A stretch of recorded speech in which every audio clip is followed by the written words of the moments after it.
رضی اللہ تعالیٰ عنہ کہتے ہیں کہ کچھ لوگ مجھے کہنے لگے کہ ہم آپ سے معاملات طے نہیں کریں گے، ہم جزیہ دیں گے، ٹیکس دیں گے، اسلامی حکومت کے زیر اثر آئیں گے، لیکن آپ سے معاملات طے نہیں کریں گے، اپنے امیر کو بلائیے۔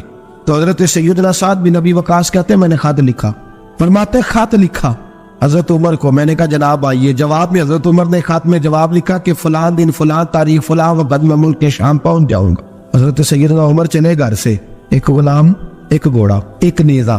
حضرت فاروق اعظم نے کچھ کھجوریں، خشک کھجوریں، کچھ سرکہ باندھ کے رکھ لیا رستے میں کھانے کو۔ یہ بادشاہی میں فقیری ہو رہی ہے، لاکھوں مربع میل کا حکمران ہے، کروڑوں لاکھوں روپے پاس پڑے ہوئے ہو، وہ ساری چیزیں رکھ لی اور سیدنا عمر فاروق رضی اللہ تعالیٰ عنہ چلنے لگے۔ اب غلام سے کہنے لگے بھئی میرا گھوڑا ذرا ماڑا ہے، کمزور ہے، طے کر لیں، اتنے میل تو گھوڑے پہ بیٹھے گا، میں پیدل چلوں گا، پھر اتنے میل میں گھوڑے پہ بیٹھوں گا، تو پیدل چلے گا۔ ملک کے شام پہنچنے کا وقت آ گیا۔ جب وقت آیا تو پیدل چلنے کی سواری حضرت عمر کی تھی، ان کی باری تھی پیدل چلنے کی، اور سواری پر سوار ہونے کی باری غلام کی تھی۔ تو یہ لوگ رشتے کرتے ہیں نا تو کرائے کی کار لے کے چلے جاتے ہیں، بعد میں وہ پوچھتے ہیں کہ تسی تے کار تے آئے سو۔ ہم اپنے آپ کو بنانے کے لیے جھوٹی اناج بھی خریدنی پڑے تو خریدنے سے ہم پرہیز، ہم جو بتاتے ہیں وہ ہم ہوتے نہیں، اور جو ہوتے ہیں وہ ہم بتاتے ہیں۔ حضرت سیدنا عمر فاروق رضی اللہ تعالیٰ عنہ سواری پہ غلام ہے، خود پیدل ہے، اور حال کیا ہے؟ بارش ہوئی تھی تو کچھ پانی کھڑا تھا، چھوٹے چھوٹے جوہڑوں میں چھوٹے چھوٹے تالاب بنے ہوئے تھے، پانی کھڑا تھا۔ تو حضرت عمر فاروق رضی اللہ تعالیٰ چمڑے کے جوتے پہنے، وہ جوتے دونوں اتار کے تو بغل میں دبا لیے۔ حضرت سعد بن ابی وقاص فرماتے اسی بغل میں نیزہ رکھ لیا اور تامت تھوڑا اونچا کر لیا کہ پانی سے چلنا ہے، اور غلام کو گھوڑے پہ بٹھایا ہے اور گھوڑے کی لگام پکڑی ہے تو یوں پیچھے رکھی ہوئی ہے، اور حضرت سیدنا فاروق اعظم رضی اللہ تعالیٰ عنہ آ رہے ہیں۔ غلام کہنے لگا حضور لوگ دیکھ رہے ہیں، مہربانی کرے بیٹھ جائیں۔ فرمانے لگے نہیں باری تیری ہے، تو ہی بیٹھے گا۔ اس نے کہا حضور نہیں وہ تو ٹھیک ہے، کوئی باری فرض تو نہیں نہ ہو گئی، آپ مہربانی کریں آپ آ جائیں، ذرا لوگ آ رہے ہیں۔ فرمایا تمہیں کہا تھا، غلام کا تھا میں نے تیسری دفعہ کہا تو حضرت عمر نے جلال سے دیکھا، اور جناب عمر کا جلال تو زمین کانپنے لگ جاتی تھی۔ کہتے ہیں کہا حضور آپ آ جائیں، تو کہتے تجھے کہا ہے نا چپ کر کے بیٹھا رہے، کہتے ہیں میں گھوڑے پہ ہی کانپنے لگا۔ غلام اب حضرت سعد بن ابی وقاص کہتے ہیں سورج غروب ہو رہا تھا، شعائیں پانی میں پڑ رہی تھی، حضرت عمر پانی سے میں نے غور سے دیکھا تو دوڑا گیا، جا کے نا بچے نہیں مشورہ دیتے ابا جی کو، ابا جی انج نہیں کری دا، دور بدل گیا جے، کہتے میں دوڑا گیا اور جا کر کے حضرت سیدنا عمر فاروق کو کہا حضور مہربانی کریں، ٹھیک ہے آپ کی درویشی سے کون آگاہ نہیں، وزیر کھڑے ہیں، سفیر کھڑے ہیں، بڑے بڑے عمراء، بڑے بڑے ملکوں کے حکمران ہیں، آپ مہربانی کریں یہ تم ذرا نیچا کریں، اور جوتا پہن لیں، اگر خراب ہو گیا تو اللہ نیا بھی دے دے گا، اور مہربانی کرے ذرا غلام کو کہے نیچے آ جائے۔ حضرت عمر کہنے لگے تمہیں کیا تکلیف ہے؟ کہا حضرت جی وہ وزیر مشیر کھڑے ہیں، یہودی ہیں، عیسائی ہیں، نجرانی ہیں، وہ بڑے بڑے مزاحمت کر بڑے بڑے ملکوں کے، آپ کا بڑا نام سنا ہے۔ حضرت سیدنا سعد بن ابی وقاص فرماتے ہیں میرے ساتھ اتنا ترش رویہ حضرت عمر کا پہلے کبھی نہیں ہوا، کہتے ہیں ماتھے پہ شکن آیا اور کہنے لگا تجھے تیری مار ہوئے، ان چار لوگوں کے لیے میں اپنے نبی کا طریقہ چھوڑ دوں، ان چار دنیا داروں کے لیے نبی پاک کا طریقہ چھوڑ دوں؟ فرمانے لگے سر سے پگڑی اتاری حضرت عمر نے جلال میں، فرمانے لگے میرے سر پہ جو بار ہے نا یہ مجھے کسی دنیا دار نے نہیں دیے، یہ ساری عزتیں مجھے آمنہ کے نام دے عطا فرمائی ہے، اور میں ہوں محبوب کا طریقہ ان چار لوگوں کی خاطر چھوڑ دوں؟ فرمایا قرآن کہتا ہے ان اللہ یامر بالعدل والاحسان، جب میں نے خود عدل کا تقاضا یہ رکھا ہے کہ کبھی وہ بیٹھے گا کبھی میں بیٹھوں گا، باری اس کیا تو میں کیسے بیٹھ جاؤں؟ حضرت سعد بن ابی وقاص فرماتے ہیں اسی درویشی میں سلام اس پر کہ جس نے بادشاہی میں فقیری کی، کہتے ہیں اسی درویشی میں حضرت عمر پہنچے تو جو پہلے ڈرا کرتے تھے جب حضرت عمر آئے تو انہیں کامتے بھی دیکھا، روب اور بڑھ گیا، ان کے دلوں کے اندر حضرت عمر کا دبدبا اور بڑھ گیا، اور میرے کانوں میں کہنے لگے سعد پہلے سنا تھا لیکن دنیا سچی کہتی ہے، جو حال محمد اور محمد کے غلاموں کا ہے صلی اللہ علیہ وہ دنیا میں دوسرا کوئی حاصل کر سکتا؟ آج ہمارے پروٹوکول، ہمارے دبدبے، ہماری انا پرستیاں، ہمارے دعوے، ہمارے طریقے، میرے عزیزوں لوگ ہمیں آ کے مثال دیتے ہیں، کہتے ہیں یورپ کی فلاں گلی میں یہ ہوتا ہے، میں نے کہا وہ گرد راہ کو نہیں پہنچ سکتے، یہ ساری چیزوں تو میرے مصطفیٰ کے غلاموں سے حاصل کی ہیں، لوگ ہم نے چھوڑ دی، غیروں نے اپنا لی، خدا را اپنی زندگی میں تبدیلی لائیں. درویشی، سادگی، بے تکلفی، یہ زندگی حسین ہوتی ہے، یہ زندگی سکون والی ہوتی ہے، یہ زندگی اچھی ہوتی ہے، یہ فرحت اور تازگی والی ہوتی ہے. اپنے آپ کو ان تکلیفوں اور آلائشوں میں مبتلا نہ کرے. اگر اللہ مانگ دے، عزت دے، دولت دے، اللہ تعالیٰ نفاست عطا کرے تو پھر اپنے آپ کو سادہ کرے، آزاد کرے، کھلی ہوئی کتاب بنا کے اپنے آپ کو رکھے. مجھے ایک بچہ کہنے لگا حضرت جی جب بھی آتے ہیں آپ کہیں بیٹھے مل جاتے ہیں، ہم کسی کو لا کے کہتے ہیں جناب حضرت جی بڑے مصروف ہیں اور آپ یہاں آگ تاپ رہے ہیں جلا کے، مہربانی فرمائیں. میں نے کہا یار 2-4 دن تو بن سور کے بیٹھنا بندے کے لیے آسان ہوتا ہے، سارا دن ملمہ سازی کر کے رکھنا اتنا آسان کام ہو تو ویسے بھی بندہ جو ہو وہ نظر آئے تو اس کے لیے زیادہ بہتر ہوتا ہے. جو ہو وہ دکھائی دے، وہ زندگی آسان ہو جاتی ہے، بہتر ہو جاتی ہے. اور ویسے بھی جو کھلی ہوئی کتاب ہوتی ہے اس میں لوگ مشکوک نہیں ہوتے، جو بندی ہوئی ہوتی ہے نا اس میں لوگوں کو خبر نہیں ہوتی کہ نہ جانے یہ کیا معاملہ ہے. میرے عزیزو، اپنے آپ کو بے تکلف بنائے. بے تکلف سے مراد یہ نہیں کہ جیسے بے تکلفی ہم نے ایک غلط چیز کا نام بے تکلفی رکھ دیا ہے کہ جو آدمی بات پہ ٹھٹھا کرے، بات میں مذاق کرے، وہ بے تکلف ہوتا ہے. یہ تو بے تکلفی اسلام اس کو پسند ہی نہیں. بے تکلفی سے مراد یہ ہے کہ جھوٹی انا نہیں بنائے، جھوٹے معاملات اپنے گرد نہیں اوڑے. اپنی اگر اللہ آپ کو بہت زیادہ مال و دولت دیتا ہے تو جتنا وہ اللہ رومی کہتے ہیں جتنا ٹہنی پہ پھل زیادہ لگتا ہے نا اتنی وہ ٹہنی جھک جاتی ہے. جو اکڑی ہوتی ہے سمجھو وہ خالی ہوتی ہے. اگر آپ پھلدار ہیں تو پھر آپ کو جھکے، پھر آپ کو با اخلاق ہونا چاہیے، با محبت ہونا چاہیے، پیار والا ہونا چاہیے. زندگی میں اس چیز کو ضرور اپنائیے. بڑے لوگ وہی ہوتے ہیں جن کا کردار بڑا ہوتا ہے، بڑے وہی ہوتے ہیں جن کی بات بڑی ہوتی ہے. کوئی باتوں سے اور پروٹوکول سے کبھی بڑا نہیں ہوتا. ہمیشہ مدحت خیر الانام میں گزرے، دعا ہے یوم اور درود و سلام میں گزرے. آخر دعوا یان الحمدللہ.